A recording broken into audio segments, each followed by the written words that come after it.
friends, and welcome back to Strengthen Your Walk. This is Kim Crabill, and I'm so delighted to have you joining me today. Let's continue our discussion on what to do while we wait. Have you ever noticed when people are most likely to abandon a project? We recently moved, and sadly, I can't tell you how many unfinished projects I found. Unfinished needlepoint pieces, books not finished, quilting I'd started. But as with most things that come up in life, there was a lesson hiding in all those leftover projects.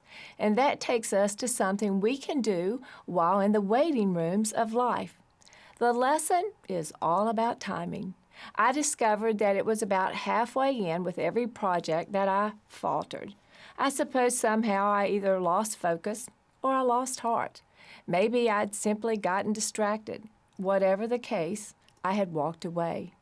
Friends, while we're in the season of waiting, we must continuously remind ourselves that waiting time is not wasted time. God is working. We must shake off those negative thoughts and replace them with God's truth so that we will not give up on God or ourselves. Initially, as we enter the waiting periods of life, we will probably understand the necessity of the waiting. We expect the waiting. We expect the waiting before the job promotion or wait for the healing or even the answers that we're looking for. But because we have no idea of the duration of the wait, after a while we can easily begin to grow weary and, walk away.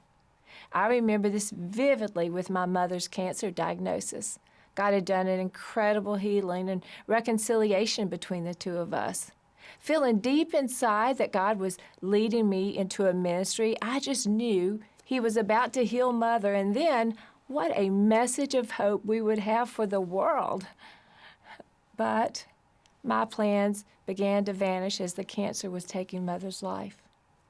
My plan was vanishing, but not God's plan.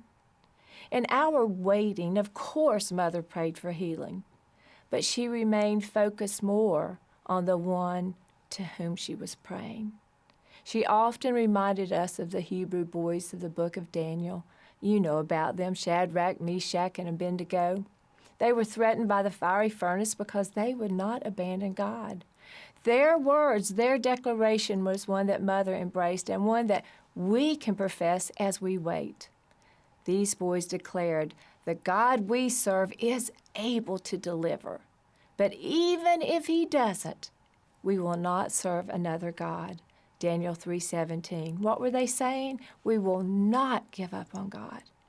I was absolutely correct that a ministry was in my future, but it wasn't as I thought. And for whatever God has planned in your heart, He will also remain faithful to the promise that He's put inside you, but probably not in the way you expect.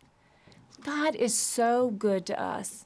He loves us so much that He will not push you, but rather provide waiting times for us to consider what our personal declarations will be. Friends, always remember, waiting is never, ever wasted. Stay in the Word as God continues His work. Let us not grow weary and give up on God. Let's rather give in and reap the benefits of His completed plan in and through us.